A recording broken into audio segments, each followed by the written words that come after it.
பொதுவாக ஒரு வீட்டில் பாசிட்டிவ் எனர்ஜி நிறைய இருக்கணும்னா என்னம்மா பண்ணணும்? பாசிட்டிவ் எனர்ஜி இருக்கணும்னா ஃபஸ்ட்டு நம்மளுக்கு நம்ம நல்ல எண்ணங்களோடு இருக்கணும். சரியா?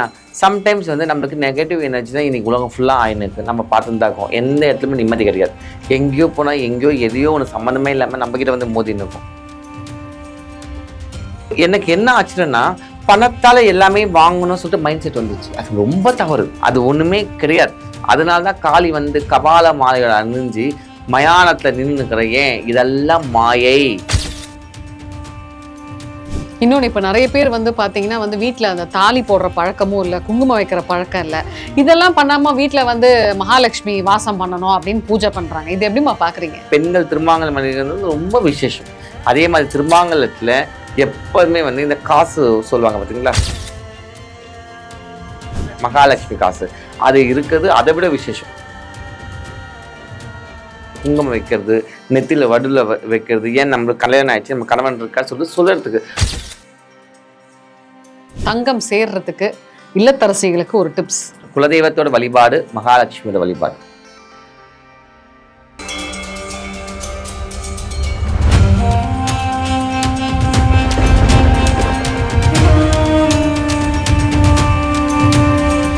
யூ தமிழ் பக்தி நேயர்களுக்கு அன்பார்ந்த வணக்கம். நான் உங்கள் விஜே டீனா. நம்ம கூட மாந்திரிகத்துக்கு பேர் போன மலாய்க்கா அம்மா இருக்காங்க. வணக்கம்மா. வணக்கம்மா. ஸோ நிறைய விஷயங்கள் மக்களுக்கு பிடித்தமான முறையில் ரொம்ப சிம்பிளான டிப்ஸ் எல்லாம் கொடுத்துட்டு இருக்கீங்க.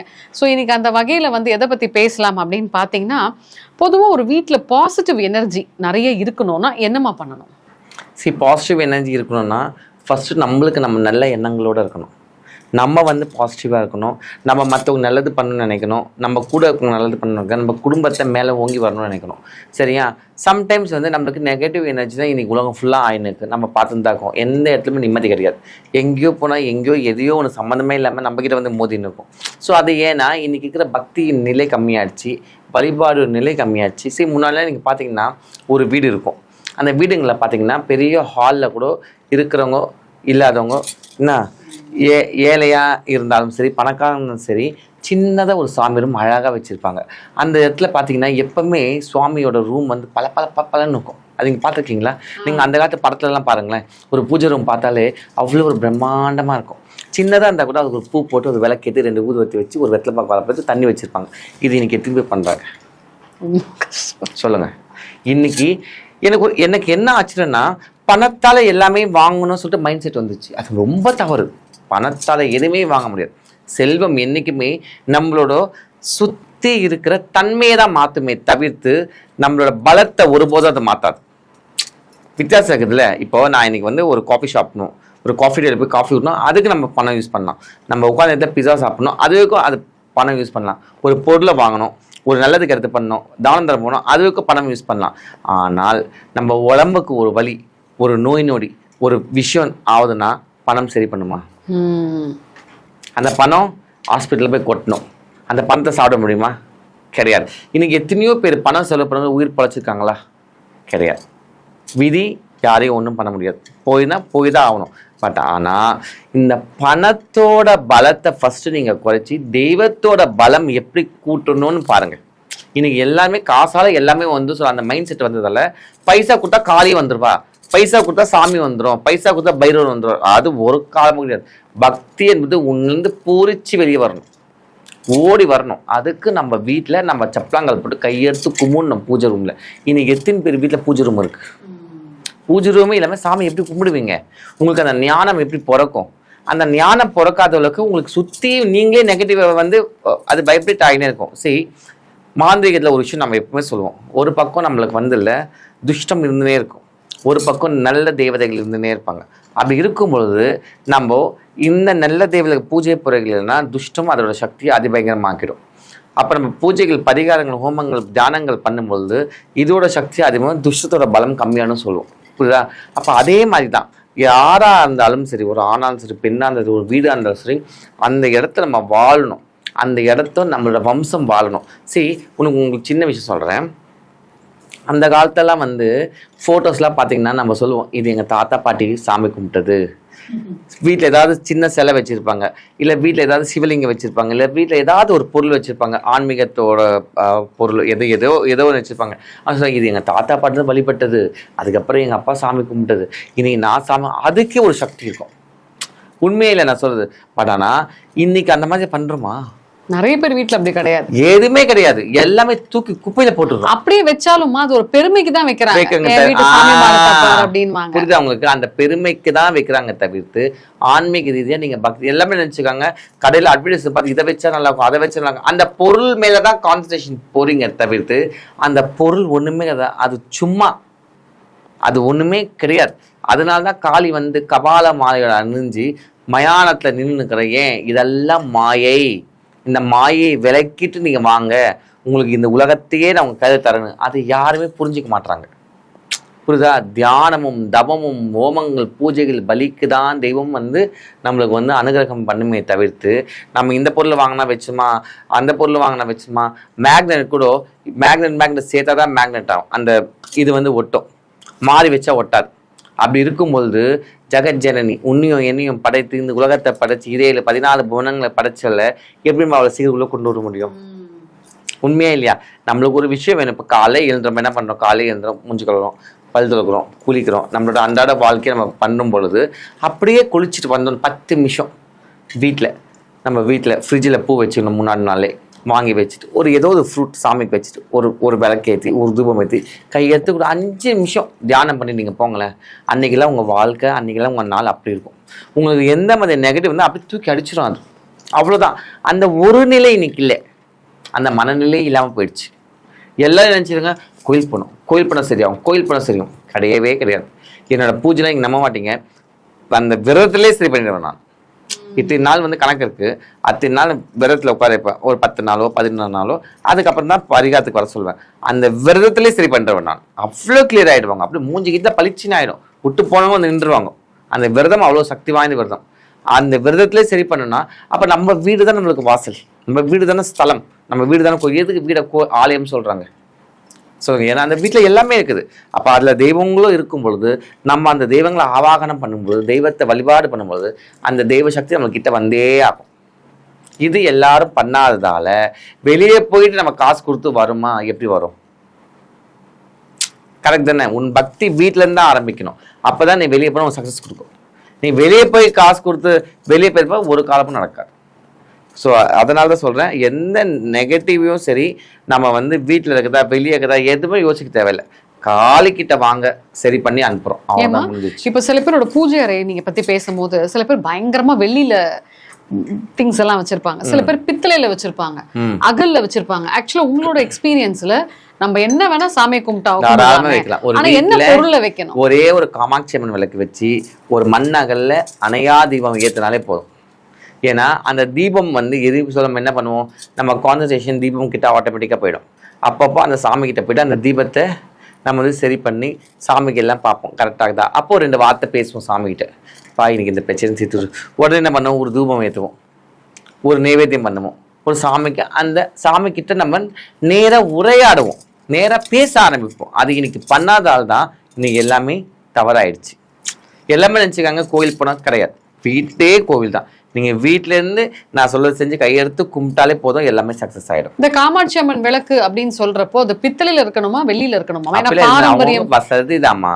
சீரியஸாவா? அந்த காலத்துல வந்து தங்கத்துல வச்சிருந்தாங்க, அதுக்கப்புறம் கொஞ்சம் இதுவாகி வெளியில பண்ணாங்க, அதுக்கப்புறம் பித்தளையில வச்சாங்க, இன்னைக்கு ஐம்பொன் வந்திருக்கு, அதுக்கப்புறம் மண்ணுல வரும். எல்லாம் அப்படிதான். அது காலப்போக்கில் எல்லாமே மாறும். அவங்க வசதி நிறைய பேர் தங்கத்துல வச்சுக்குவாங்க, நான் பார்த்துருக்கேன். நிறைய பேர் வந்து வசதி இருக்கவங்க தங்கத்துல ஏற்றுவாங்க. ஸோ அது அவங்களோட வசதி பொறுத்து தான், நம்ம ஒன்றும் சொல்றதுக்கு இல்லைன்னா சொல்றீங்க. அதே மாதிரிமா இப்ப அணையா விளக்குன்னு சொல்றீங்க. இப்ப சில பேர் வீட்டுல யாருமே இருக்க மாட்டாங்க, அந்த மாதிரி சமயத்துல என்ன பண்றது? வீட்டுல இல்லாத டைம்ல அது கணக்கே கிடையாது. வீட்டில் இல்லாத டைம்ல கணக்கே கிடையாது. ஆனால் வீட்டில் இருக்கும் பொழுது ஒரு சாமி ரூம் தனியாக வச்சு நல்ல ஒரு தீபம் தனியாக வச்சு ஏற்றும் போது அவ்வளோ விசேஷம். அது அவ்வளோ எந்த நெகட்டிவ் இது உள்ளே காலை வைக்க கூடாது. அது ஆனால் யாருக்குமே தெரிய மாட்டேது. ஒரு ஜோதி என்றைக்குமே எரிஞ்சுனே நல்லா புரிஞ்சுங்க. பஞ்சபூதங்களில் அக்னி ஏற்றினா என்ன பலம்? பஸ்பம் ஆகிடும் ஒன்று. எந்த ஒரு கெட்டதையுமே எந்த ஒரு இதுவுமே அது ரெண்டு தன்மை உண்டு. கெட்டதையும் பஸ்பம் ஆகிடும், நல்லது ஹோமங்கள் பூஜைகள் பண்ணும்போது அதுக்கு நைவேத்தியம் பண்ணும்போது அந்த அக்னி அப்படியே எடுத்து போய் தெய்வங்களுக்கு ஆவாகனம் பண்ணணும்னு சொல்லுவாங்க. அதாவது தெய்வங்களுக்கு நைவேத்தியம் பண்ணணும், தெய்வங்களுக்கு அதை அப்படியே கொண்டு போய் சேர்க்கணும்னு சொல்லுவாங்க. உண்மைதானே? அப்படி இருக்கும்போது அந்த பஞ்சபூதங்களான ஒரு தீபத்தை நம்ம வீட்டில் வைக்கிறதால என்ன ஆகும்? கெட்டப்போவும் நம்ம கிடையாது, நம்ம நல்லா இருப்போம். கரெக்ட் தானே? ஒரு சக்தி நம்மள எப்பவுமே காத்துக்கணும். அதுக்கு எந்த தெய்வத்தை நீங்க சாட்சியை வச்சு ஏத்துறீங்க, அதுதான் கொஸ்டின். சரி, நீங்க அந்த காலத்துல பாத்தீங்கன்னா எப்பவுமே வந்து குலசாமிக்கு ஏத்தினே இருப்பாங்க. ஒரு குலசாமியை தனியா வச்சு குலசாமிக்கு பூஜை பண்ணிட்டே இருப்பாங்க. இன்னைக்கு அந்த மாதிரி ஒரு இது பத்தில பாதி பேர் குலசாமி தெரிய மாட்டேது. குலசாமி தெரியல, முடிஞ்சிச்சு. குலசாமி தெரியலனாவே உங்க வீட்டுல 10 கதவும் திறந்துருக்குன்னு அர்த்தம். அப்ப போறது வரதுல உள்ள வந்து எட்டி பார்த்துட்டு போவோம். உண்மைதானே? குலசாமி என்பது கதவு மாதிரி, கேட் மாதிரி, லாக் பண்றதுக்கு மாதிரி. எந்த டைம்ல ஓப்பன் பண்ணணுமோ, எந்த டைம்ல யாரு உள்ள வரணும்னு குலசாமி தீர்மானம் பண்ணணும். எதுவுமே இல்லை, ஒரு வீட்டுக்கு வாசலே இல்லாம என்ன ஆகும்? யார் பாதுகாப்பு பண்ணுறது? அதுதான். ஸோ அந்த மாதிரி நிறைய விஷயங்கள் இருக்குது. சரி, நிறைய பேருக்கு பேசிக் தாம்மா, இந்த பேசிக்கை சரி பண்ணாலே எல்லாமே சரியாயிடும். பட் ஆனால் அது தெரிய மாட்டேது மக்களுக்கு. புரியுதா? சரி, இப்போ பே பிடிச்சிருக்கு, இல்லை ஒருத்தவங்க சேவனை பண்ணிக்கிறாங்க, இல்லை ஏதோ ஒரு வசியம் பண்ணணும், இல்லை ஒரு மாந்திரிகம் பண்ணணும், இல்லை நம்மளுக்கு வந்து எதிரிகள் நிறைய இருக்குது, இல்லை நம்ம ஆஃபீஸில் ஒரே தொல்லையாகுது, இல்லை வேற எங்கேயாவது போகிறோம் ஒன்றுமே நடக்க மாட்டேது. ஸோ அந்த மாதிரி டைமில் ஒரு மாந்திரிக சக்தினா பத்ரகாளியை கூப்பிடும்போது அவளோட சக்தியோட பிரயோகத்தை நம்ம சொல்லி கொடுத்து அந்த பூஜைகள் விரதம் இருக்க வச்சு அந்த யாகத்தில் கலந்து பொழுது அப்போது அதோட தன்மையை வந்து உடனே அது ரிசல்ட் வந்துடும். ஏன்னா அம்மாவோட ஃபோர்ஸ் அந்த மாதிரி, பலம் அந்த மாதிரி. அவள் வந்து இருட்டில் ஜனிச்சவ, அமாவாசையில் முழுவா நின்றவ, அண்டங்களே ஒரு நிமிஷத்துக்கு தூக்கி கையில் வச்சுவ. அப்போ அவளை நம்ம வழிபாடு பண்ணும்போது இல்லைன்னு இந்த பேச்சுக்கே கிடையாது. எப்படி இருந்தாலும் உனக்கு அவள் கொடுத்தே ஆவா. நீ நம்ம பண்ணுற அந்த பரிகாரத்தில் அம்மா வந்தே ஆவா. நீங்கள் வந்து அந்த விரதம் இருக்கும்போது தெரிஞ்சிடும். ஃபஸ்ட்டு நாள் உங்கள் வீட்டில் அந்த அம்மாவை நினச்சி தீபம் ஏற்றுவீங்களே, அப்போவே தெரிஞ்சிடும் அதோட சக்தி என்னன்னு. ஸோ அதனால் ஒரு விஷயத்துக்குமே ஒரு கோட்பாடு தன்மைகள், அதன்படி நம்ம பண்ணும்பொழுது நம்ம எல்லாமே சக்ஸஸ் கொடுக்கும், நல்லது நடக்கும். இன்னொன்று, இப்போ நிறைய பேர் வந்து பார்த்தீங்கன்னா வந்து வீட்டில் அந்த தாலி போடுற பழக்கமும் இல்லை, குங்குமம் வைக்கிற பழக்கம் இல்லை. இதெல்லாம் பண்ணாமல் வீட்டில் வந்து மகாலட்சுமி வாசம் பண்ணணும் அப்படின்னு பூஜை பண்ணுறாங்க. இது எப்படிமா பார்க்குறீங்க? ரொம்ப தவறு. இப்போ கூட பார்த்தீங்கன்னா சில நடிகைகள் கூட கல்யாணம் ஆச்சும் அந்த தாலியை வந்து சாரிக்குள்ளே வந்து இது பண்ணிட்டு போவாங்க. சரி, ஷூட்டிங் என்பது அவங்க ப்ரொஃபஷனல் வேலை, இதுல வேற. பட் ஆனால் வீட்டில் இருக்கிற பெண்ணுங்களுக்கு என்ன நான் கேட்குறேன், ஆஃபீஸ் போகிற பொண்ணுங்களுக்கு என்ன, அதோட உங்களுக்கு என்ன கௌரவம் ஆகிட போகுது? கலாச்சாரத்தை ஏன் மாத்துறீங்க? சரி, நீ கலாச்சாரம் வந்து எல்லாமே மாத்து. சரி, ஒரு பெண்ணுக்கு வந்து நம்ம என்ன சொல்றோம்? ஃப்ரீடம் சொல்றோம். எது ஃப்ரீடம் உங்களுக்கு? நீங்க வேலைக்கு போகுது, அதுவும் ஃப்ரீடம். அதே மாதிரி நம்மளோட கலாச்சாரத்தை காக்கிறதும் உங்களோட தன்மை உங்க கையில தான் இருக்குது. நீங்க ஃப்ரீடம்ன்ற பேர்ல கலாச்சாரத்தை அழிக்கிறாங்க. அது மிக தவறு இல்லை. அப்ப கலாச்சாரத்தை அழிக்கும் பொழுது அப்ப இந்த மாதிரி பிரச்சனை நீங்க ஃபேஸ் பண்ணி தான் ஆகணும். அப்ப அந்த டைம்ல மட்டும் சாமி வந்து காப்பாற்றதான் சொல்லுவாங்க. எந்த விதத்துல நியாயம்? கரெக்ட் தானே? இப்போ நீங்க ஒரு எக்ஸாம் எழுதுறீங்கன்னா ஒரு வருஷம் படிச்சா தான் நீங்க ஆனுவல் எக்ஸாம் எழுதி பாஸ் பண்ண முடியும். ஒரு வருஷம் எல்லாம் படிக்காம ஆனுவல் எக்ஸாம் கிட்ட வரும்போது எனக்கு சொல்லிக் கொடுங்க, ஐயோ எனக்கு சொல்லி எமர்ஜென்சி வந்து எக்ஸிட் மாதிரி வந்தா எப்படி நீங்க பாஸ் ஆவீங்க? வித்தியாசகரா, இதுதான் ஆன்மீகத்தோட பலம். உனக்கு எப்போ எமர்ஜென்சிக்கு வருதோ அன்னைக்கு நீ இந்த வருஷமெல்லாம் பண்ணப்பார் உனக்கு உதவும். இந்த வருஷமெல்லாம் நீ விட்டுட்டு நீ கடைசியில் ஆனுவல் எக்ஸாம்ல ஃபர்ஸ்ட் ரேங்க் எடுக்கணும், எப்படி எடுக்க முடியும்? விஷயம் புரியுதா? இவ்வளவுதான், சிம்பிள். இப்போ இனிமேல்ட்டு வந்து அதே மாதிரி வந்து பெண்கள் திருமாங்கலம் பண்ணிக்கிறது ரொம்ப விசேஷம். அதே மாதிரி திருமாங்கலத்துல எப்போதுமே வந்து இந்த காசு சொல்லுவாங்க பார்த்தீங்களா, மகாலட்சுமி காசு, அது இருக்குது. அதை விட விசேஷம் அது என்றைக்குமே வந்து நம்மளுக்கு வந்து செல்வத்தை தான் இது பண்ணும். சரி, நீங்கள் எவ்வளோ கோடீஸ்வரங்க இருப்பாங்க, ஆனால் அவங்க உடம்புல ஒரு சொட்டு ஒரு பொட்டு தங்கம் கூட போட முடியாது. நீங்கள் பார்த்துருக்கீங்களா? இல்லையம்மா. ஆமாம், சிலவங்க போடவே மாட்டாங்க. அவங்க அப்படியே பிளெயினாக இருப்பாங்க. ஏன்னா லக்ஷ்மி என்னதான் இருந்தாலும் அந்த லக்ஷ்மி கடாட்சம் இருந்தாலும் மட்டும் தங்கம் மேலே படுன்னு சொல்லுவாங்க. இது கேள்விப்பட்டிருக்கேன். புரியுதா உங்களுக்கு? ஏழையாக இருப்பாங்க, ஆனால் அவங்க முகத்தை பார்த்தாலே அவ்வளோ ஒரு மங்களகரமாக இருக்கும். ஒரு மூக்குத்தி போடுவாங்க, சின்ன ஸ்டட்டு தான் போட்டிருப்பாங்க, ஒரு திருமாங்கலம் போட்டிருப்பாங்க, ஆனால் அவங்களுக்கு அவ்வளோ ஒரு மங்களம். ஏன்? அதுதான் அந்த லக்ஷ்மி கடாட்சம். புரியுதா உங்களுக்கு? ஸோ பணம் இருக்குது, பணம் இருக்காது. ரெண்டாவது, நாம் இப்படி தான் இருக்கும். நம்மள கலாச்சாரத்தில் ஆதி காலத்துலேருந்து நம்மளை வந்து கொண்டு வந்திருக்காங்க. அதன்படி பண்ணும்போது 4 இடத்துல இங்கே போகும்போது உங்களுக்கு தனி கௌரவம் வரும்.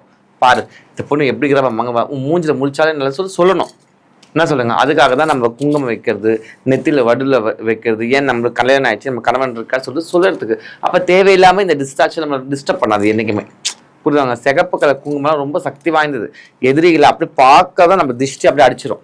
சரி, திருஷ்டியெல்லாம் ஒன்று சேர்ந்து தான் நெகட்டிவ் இதை நம்ம கொண்டு போகிறோம். ஸோ இதெல்லாம் வந்து அப்பப்போ கிளியர் பண்ணினே இருக்கணும்.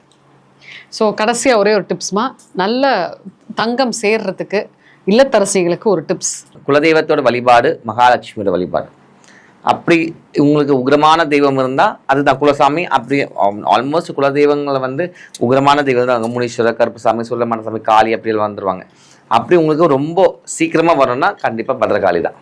காளியோட மாந்திரிக பூஜை பண்ணும்போது உங்களுக்கு எல்லாமே சித்தியாகும். 10 ரூபாய் கிடைக்கிற இடத்துல 1000 ரூபாய் கிடைக்கும். சூப்பர்மா. ஸோ உங்ககிட்ட வந்து கண்டிப்பாக அந்த பூஜையில் கலந்துக்கிட்டு நிறைய விஷயங்கள் இது பண்ணணும்னு நினைக்கிறேன். நன்றிம்மா. நன்றி.